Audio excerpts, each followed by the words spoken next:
and we're live. Really? And yes, and Tim here has had to move to his kitchen, so he's very massively unprepared for the show. But thank you so much for being on here today. That's fine. No, it's great to be here, and it's a joy and an honour to be asked. Thank you. Yeah. And you are an author of several children's books, which we will all talk about all of them, I think, today. So that's good. Thank you. How did you give us a little bit of background about how you ended up writing the books in the first place? Sure. So I was previously an ambulance chaplain. Okay. Front line. I did a lot of what's known as third manning. So I'd go out with the crews on their shifts because one of the things I felt when I started doing the role there was I can't support the staff if I don't go out and see what they're seeing to understand how I can meet their needs. On one of the first shifts I went on, it was with a paramedic called Chris. Oh, okay. And the background of the stories are we were out on this shift, and he was sharing with me about how his daughter had been battling from cancer from a very young age. Just wrote a book herself upon her own battle she'd had, and I just had I guess a light bulb moment. I was in the ambulance and suddenly thought, wait a minute, you've got Fireman Sam, but what have we got for the ambulance service? Yeah. So that's how you started then? Yeah, and I never thought I'd be writing a book, let alone publishing 4. Yeah. Okay. Well, let's start with that first book then. Hang on. Paramedic Chris. So this was your first book. And have you got it to hand there? Is that where you're reaching on? Like, do you know, I should have it at hand, and I've got the other books with me, but not mine. Oh, well, we're going to have plenty of time to talk about your paramedic books, aren't we? So, I've got my latest one here. Yeah. So tell us about what this book's about, and because you started saying it was like Fireman Sam, but this is Paramedic Chris. So who did you write this book for, and why did you write it? Yeah, I wrote this book with the aim of children aged between 4 and 10 years of age. We'd been to a hope school, and I'd seen the consequences of what that has, not just on one person, but on a number of people as well. So episode 1, I based it upon a hoax school, and I must add all of the books are fiction based, but they are obviously based from experiences I've had. So what I've done is I've put it into a childlike story where we can actually get the morals of how to call the ambulance service, and also how not to call the ambulance service. And what I've also done in it, I've highlighted that what a paramedic does. So you can see at the beginning of the book that paramedic Chris and Zara, for example, rushing out of their house in the morning with breakfast and toast in their mouth to show that actually they're always in a rush and working quite long hours as well. And I wanted to get a theme involved as well throughout the whole of my book, starting from there, of what happens when a community works together and when families come together. So what we see in episode 1 is this hoax school turns out to be one of the paramedic sons who was on his own with his nan, and he wanted to see his mum. So it goes from there to actually show the consequence of that, but also to see that he didn't want his mum on the shift because she'd been working long hours.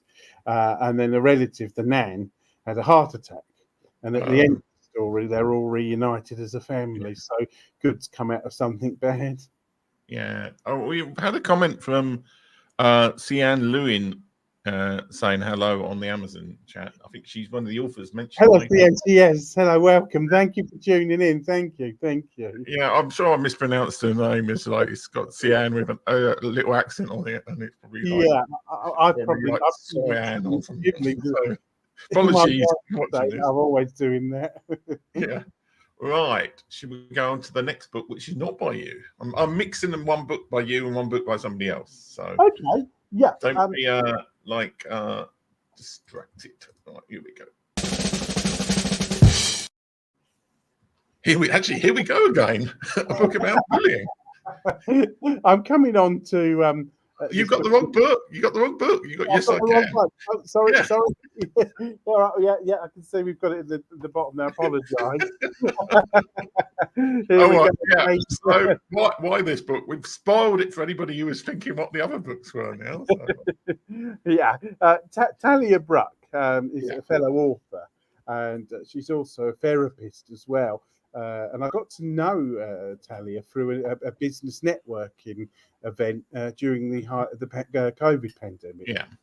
And this is a book she's recently published, so it's very new, hot off the press. I'll probably be easier if you don't mind me reading the synopsis on the back. Oh, yeah, go ahead. Yeah. Savannah Therapeutic Stories was established at the beginning of COVID-19 in 2020. The core was to offer support, understanding, and meaning within an unprecedented time. The original stories aimed to help families, educators, and therapists support children and young people through the use of metaphor. Since then, Savannah Therapeutic Stories has branched out to explore other tricky topics to help children and young people process them in a thoughtful and a reflective and a playful way. Here we go again. A Sorry About Bullying highlights the importance of seeking help at a very difficult time. Bullying can be complicated and a painful experience, and sadly, something that many children struggle with. The story aims to help find their voices and shines a light on the power of kindness and darkness. Compassion, rather. In the story, Peter the Panther is being bullied by Robbie the Meerkat. He finds it hard to let others know what is happening, but his friend Hetty the Hedgehog is there to encourage him to seek help. And so we can read on. And I think the illustrations are really good in here as well. Yeah. They highlight in a childlike way, but it's the importance. And for me, I think one of the reasons I decided to choose this book for this evening is because bullying is something that's personal to me. Yeah. It happened to me growing up and in the workplace a few years ago. And I'm a great believer that if we educate at the grassroots about how we look out for one another and how we care for one another, it makes a big difference, and it will make a big difference in the future as well. And that's what Talia has highlighted here and in the rest of her books as well. Yeah.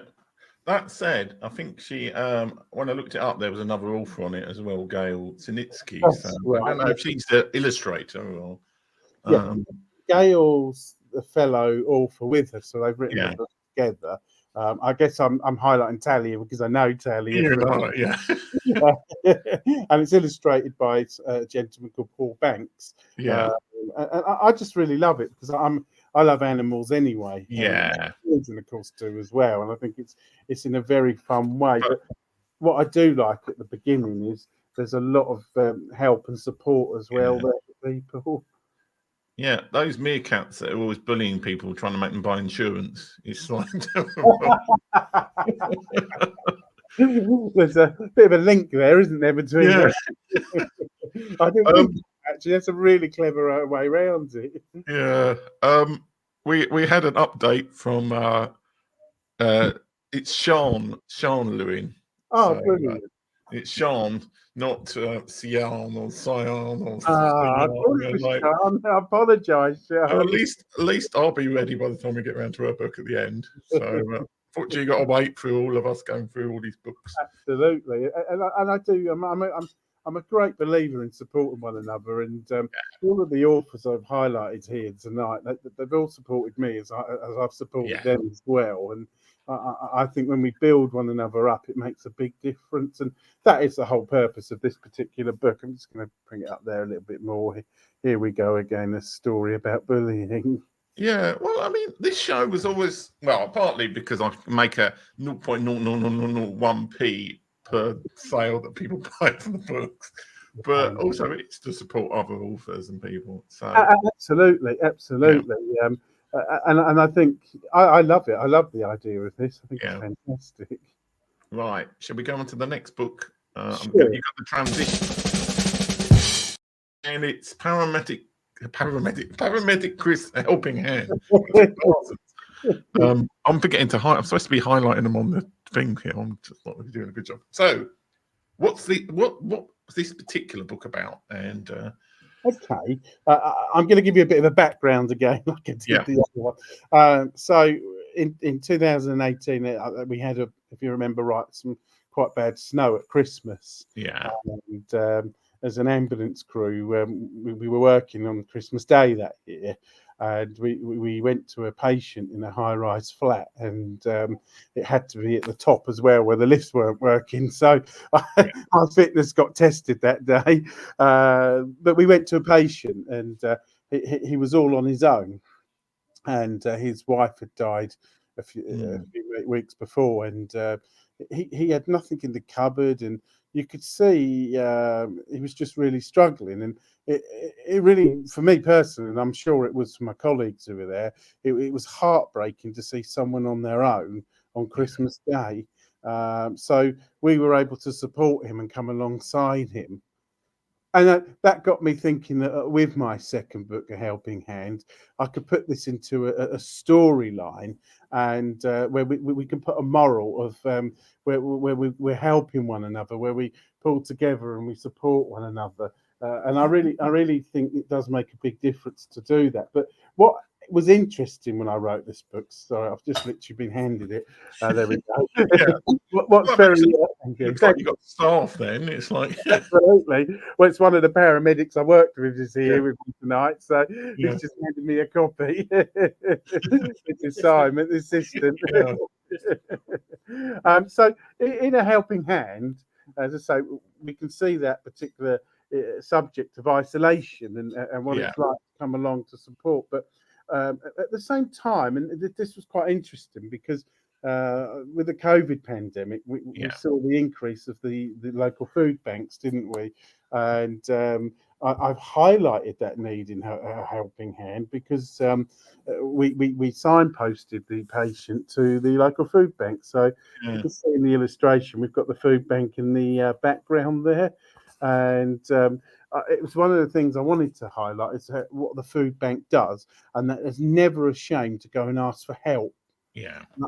And I think quite often, I don't know if I was in that situation, whether I would let pride get in the way or not. I don't know. And I think we just often in life have to say we need help, please. That's the whole purpose of this particular book.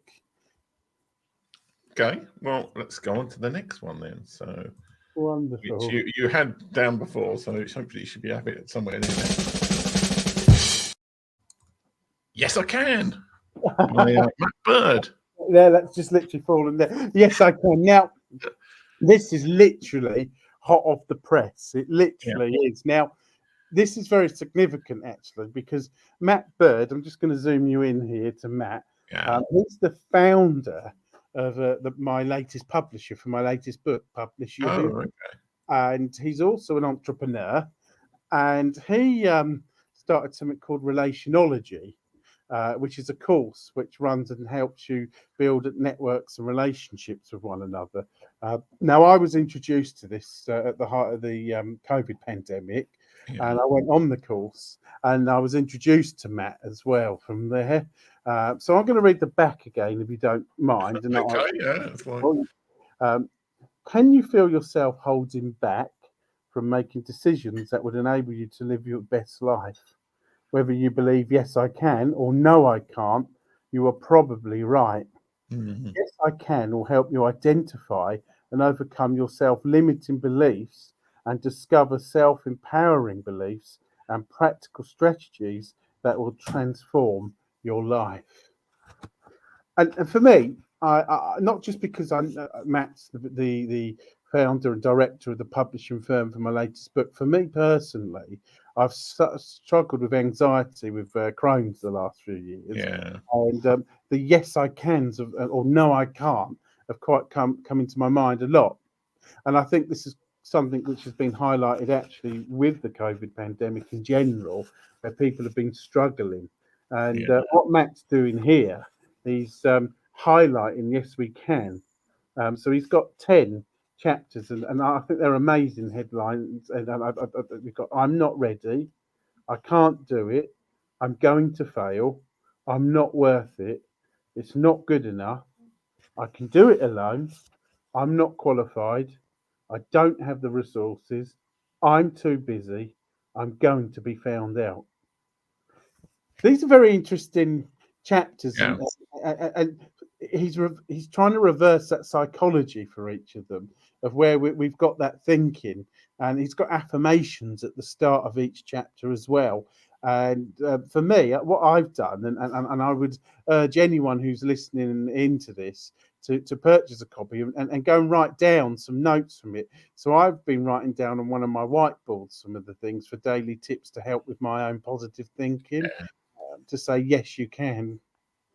Yeah, because normally the chapter headings would be the opposite of those. They'd be like, "You can do it, you can be," but it's kind of like it's saying the negative, and then why that's not, I guess. Yeah, and I think for me that actually got me thinking more, because as you say, you'd want to read the positive. So Yeah, I've read a number of books in recent years that help with mental health, and they're very good. Don't get me wrong; they're brilliant resources, but they've not done that negative first. yeah, And then it got me very intrigued to see what he'd done.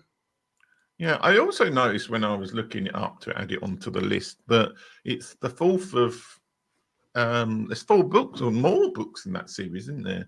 That's it's just one of the books. So why did you pick that particular book? Is it the one you most resonant to you? Yes, it's the one that is most relevant for me. But also, as I mentioned earlier, from my own, not just personal, but from Yeah, professional experience, there's a lot of I can't, and I need the help, but you can.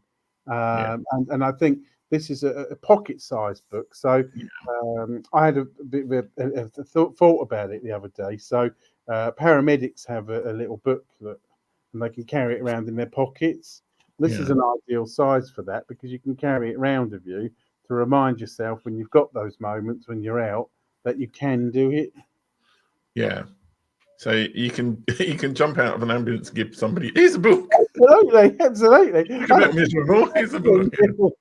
I don't think it would be a bad thing at all, to be No, honest. actually, probably wouldn't in today's society. Anyway, should we go into the next book? Oh, absolutely.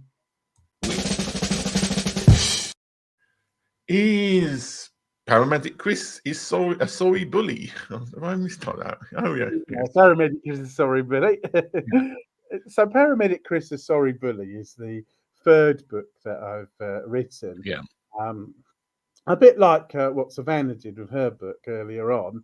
I wanted to highlight the consequences of bullying, yeah, and to also educate that actually we've got to look out for one another. So what I've done, I put it together in a fun like way, where the paramedics are visiting the local school, and they're explaining to the children what to do and not to do when you're looking around an ambulance. And again, the illustrations show the children, the fun they're going to have. yeah, But then we come to the serious side of things, where we see one of the children being pushed out of the ambulance. yeah, And I've highlighted here, you can see one of the children who's done that is laughing. And I wanted to actually show that and educate that often when we're bullied, the bullies think it's big and they think it's funny. mm, And I wanted to show the consequence of that, that he actually got punished for that, and that everybody actually felt the consequence, because as a result of that, the rest of the class couldn't look around the ambulance. So it highlights that big subject of actions have consequences. And this is something I believe if we drill it into children from a young age, it's going to help prevent bullying in the long term.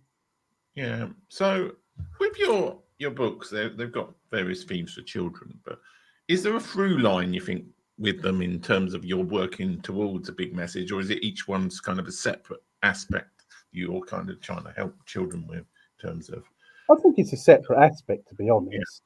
I think it's a bit of both. I mean, when you look at all the 4 books so far I've done, they are about community based and what happens when we support one another. And of course, that's the work of a paramedic in the ambulance yeah, service anyway, in general. Um, but I think for me, what I've done, I used to write down ideas when I was third manning. So I have got more things planned for the future. Yeah. And I like to put it in that fiction story based, but it's got a seriousness because I was told by one of the paramedics I used to work with. He said he's often been on a shift with paediatric patients who are Yeah. suffering with anxiety. Obviously, they don't want to be in the ambulance. It's frightening and it's quite daunting as well. And he said, I've given them one of your books and I've read them as well, and it's calmed them down. Yeah. That's really been, if it's helped one person, I feel I've done my job with this really well because we'd like to get sales and figures, of course we would as authors, but actually I think ultimately if you know you've helped other people, for me that's the most important thing. Yeah, it was funny. One of the books I wrote, I haven't written a book for a few years, but I wrote one. Like I wrote this fantasy series, and like nobody was really reading the later books. So the last book I just did as an ebook. But then Okay. I got a letter through the post from somebody, an old-fashioned letter saying, "I've enjoyed the other two books. Why is it not available as paperback?" So, like with all of these things, it's just it's the one person that sometimes that can make the difference.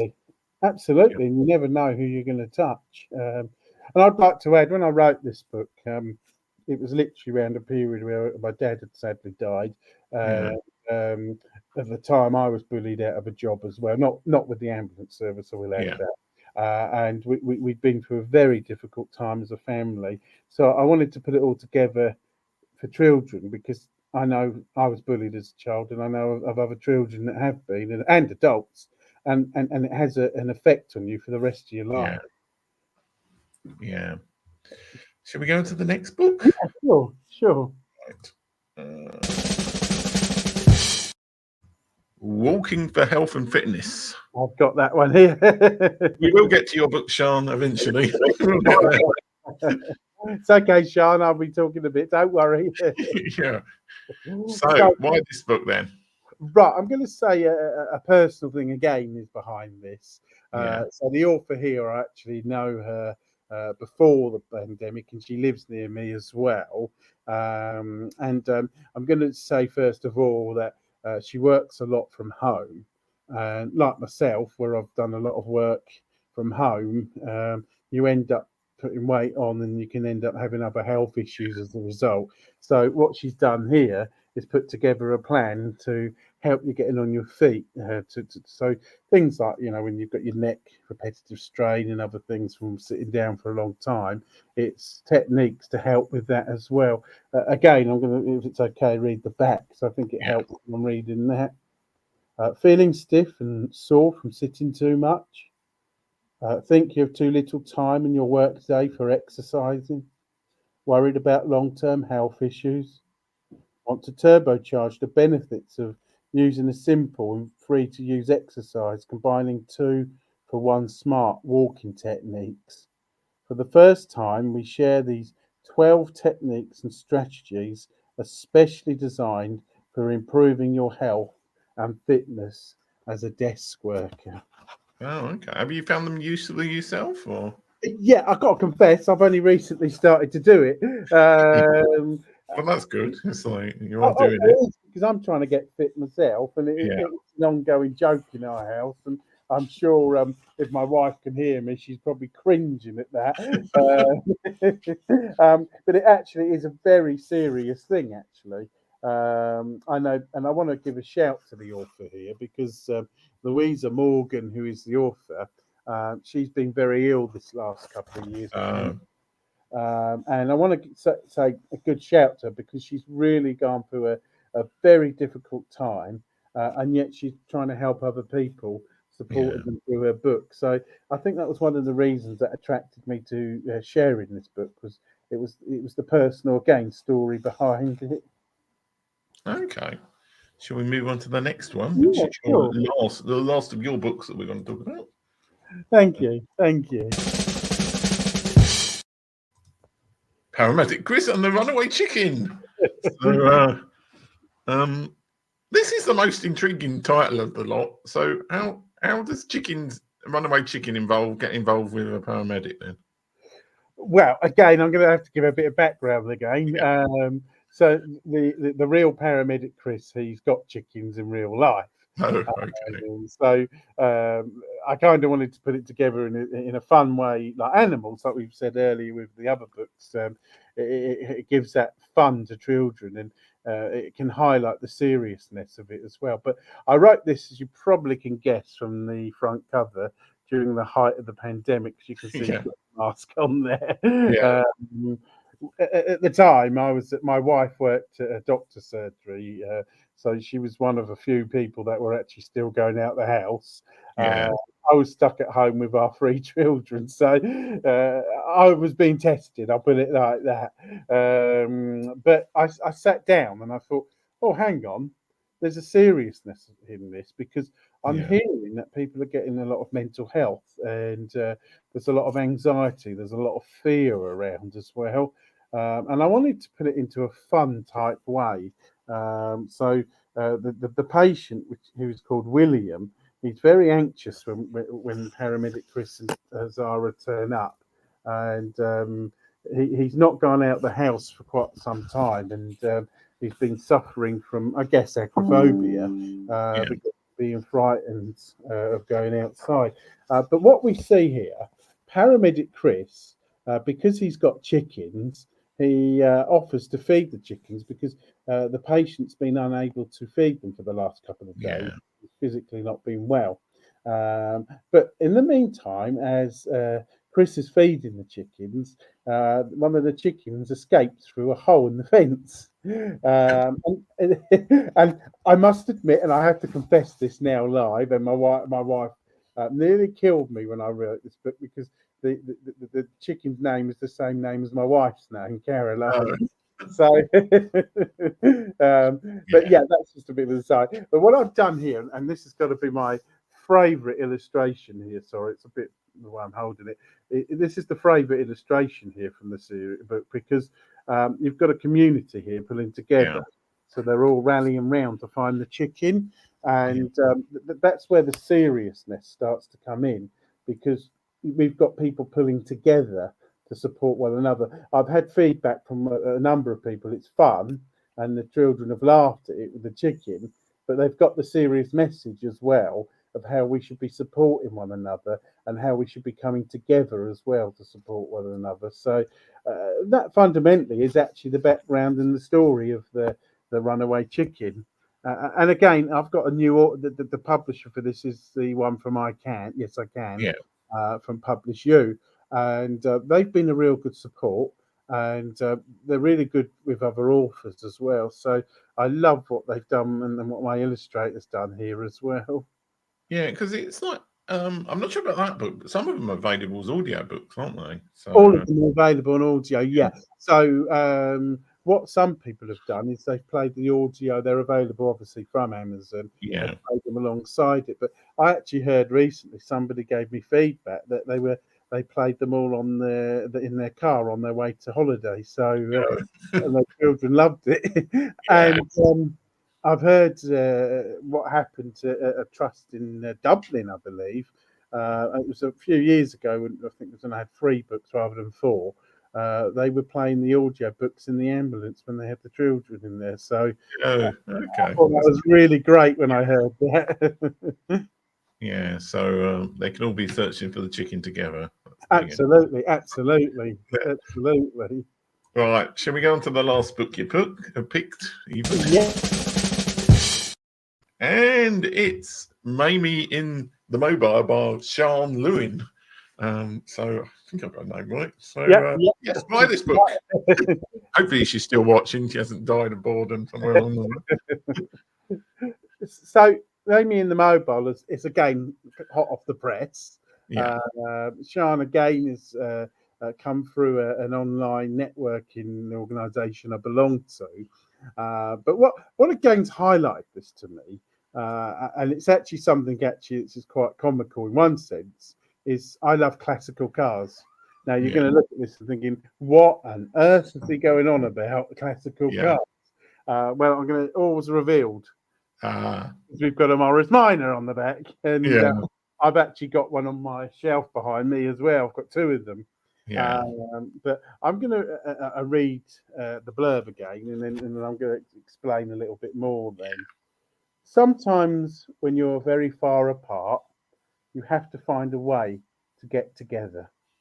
Mamie and Daisy find a special way to meet with a helping hand from their mobiles. And Lottie, the marvellous travelling car, a grandmother and a granddaughter adventure. Now, this is interesting because what really helped me here, I wished I had something like this myself growing up. So I grew up as a Baptist minister's son. And when I was at high school in year 10, my parents moved from one part of the country to another part of the country. Yeah. And it was really tough because back then we didn't have the internet like you've got now and mobile phones and everything we've got now. So I was thrown out into the deep end, not knowing anyone, going away from the people I grew up with. And what we've got here is a story of the granddaughter who's moved away, and you've got the grandmother who's there to communicate in different ways in a fun, childlike way. And it strikes me in this that anyone who's particularly in the services or ministry or anything like that, who've got parents that move round, this book is an absolutely brilliant resource because it stops you from that isolation as well. It means you effectively still can keep that friendship going, whether that's from a relative or a friend, and that distance doesn't have to be an issue. Yeah. And that's something which I really, really love. But as I say, the biggest thing for me is that. But I just love that Morris Minor. I think for me, I just fell in love with the classic car. As soon as I saw that, I was like, yeah, I love this story. And of course, again, we've got that animal. So it's again another highlighted thing from what we've discussed earlier about animals being in the illustrations, and it really captures the eye and the imagination as well. But it's got that serious side of it around it as well. And for me, excuse me, books that are fiction based that have got a proper message behind it to help, it really makes a big difference. And this certainly is a book I would recommend as well. And I certainly would say Sian Lewin, she deserves the recognition again, like the other authors I've spoke about. They deserve the recognition for the work they've done and are doing, because they're not just writing books, they're supporting people professionally in their lives as well behind the scenes. Well, she's actually commented while this is going on, and she's saying, "I'm a vicar / padre's daughter," so I don't know where she's based in the world. I am Mamie. Daisy is my granddaughter in Australia, so presumably she's not in Australia then. No, UK.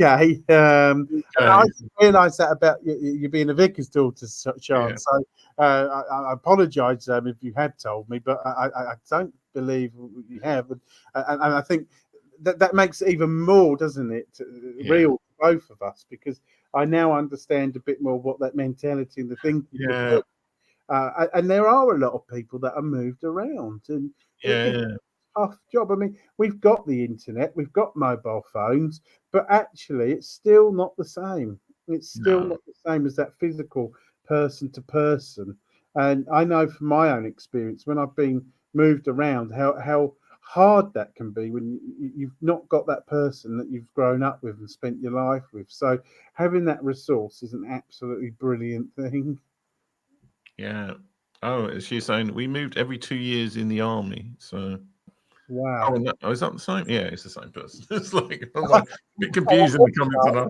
I guess Sean, you'll probably answer as I'm saying this. I guess the animals and the safari are probably based upon places that she grew up in, and I'm guess obviously where the grandchildren are now as well. So it all makes sense of how the story comes together. And I say I really do want to pluck this one because I'm just a great big classical car fan. So if anything else from this particular story, remember the Morris Minor. Well, this is coming a bit too interactive for my liking, but we went to Kenya. In a Morris Traveller. Okay, so that explains a lot about the background of the book. Absolutely. Okay, well, shall we get off books and back onto you again? Okay. Yeah. Thank you. just to finish up the interview, like, what are your future plans in terms of writing books? Have you got any more paramedic Chris, or have you got paramedic Bob or something to, or a recovery person? Bob will probably be the thing nowadays. But what were your Yeah, future plans?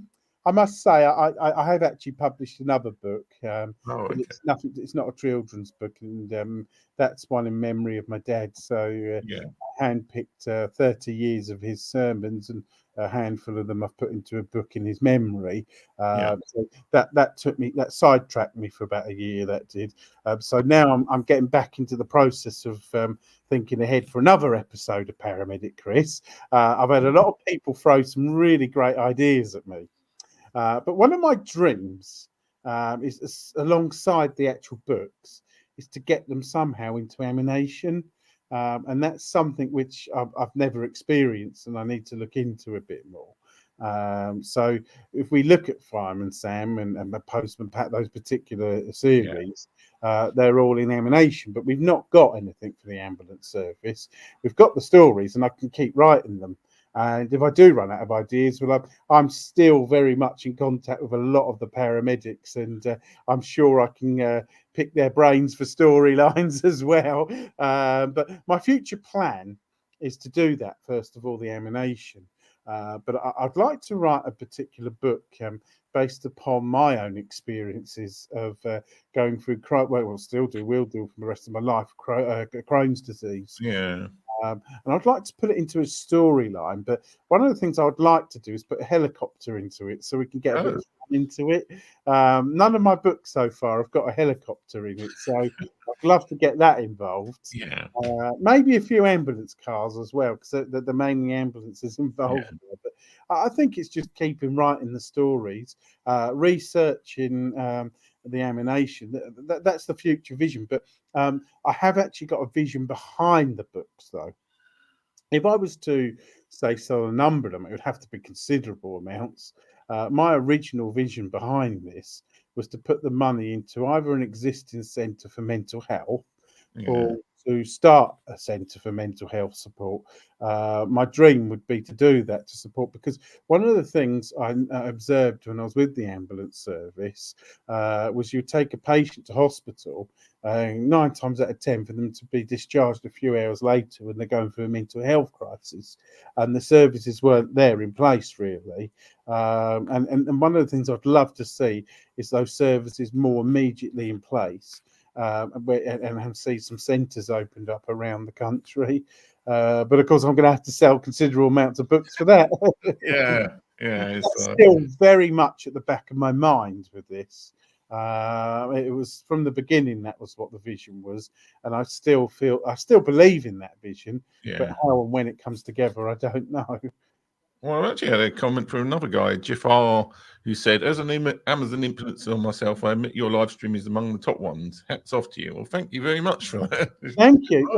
Do you know, and it's a compliment because I really find it a privilege to do this and to share my own personal experience, because I think a lot of men, we don't often admit to some of our particularly mental health struggles. Yeah. And I've been told I'm a bit of an exception because I'm quite open about my battles physically and mentally. And I think it's one of the things I want to come across. And I want to get that into the future books as well, that actually it's okay that we talk about how we feel. It's okay to actually get the support out there and actually support one another. And I guess in all my books so far, we've got that in the support of the community. Yeah. But I want to go for the next step further with it as well. Yeah, well, I wasn't sure if he was talking about me or you, but we'll both take Yourself. the compliment. No, I'm really privileged and honoured to be asked. Thank you. Yeah. Another question I ask everybody before we finish up, and like, there's a strong possibility this could be one of your books, but I think it might not be. Is I ask everybody, if you had to pick one of these books to give to somebody, which one of the books would you give to somebody? And if you can't say, what would be your sort of flow chart to work out what book to give somebody from those 8 books? I could easily say mine. Yeah. I'm going to say out of my own, it would have been my latest one, the Paramedic Chris and the Runaway Chicken. Yeah, That's a really tough question, actually, because all of them are as good as each other and got their own meaning in them. I think the one for me is Mamie in the Mobile yeah, because it's personal to me. It's got that personal element of I can see where the author's coming from yeah, because I've been that child that's had to move away to the other side of the country in the 90s when we didn't have the communication we've got now, and I know how lonely and isolated that can feel. So I think, yeah, Mamie and the Mobile's the one that I can relate to probably the most, but I relate to all of them just as good as each other. yeah. Okay. Well, that was also good because I think Sean's still watching. So, like, And she's I'm really. not just doing that because John's watching.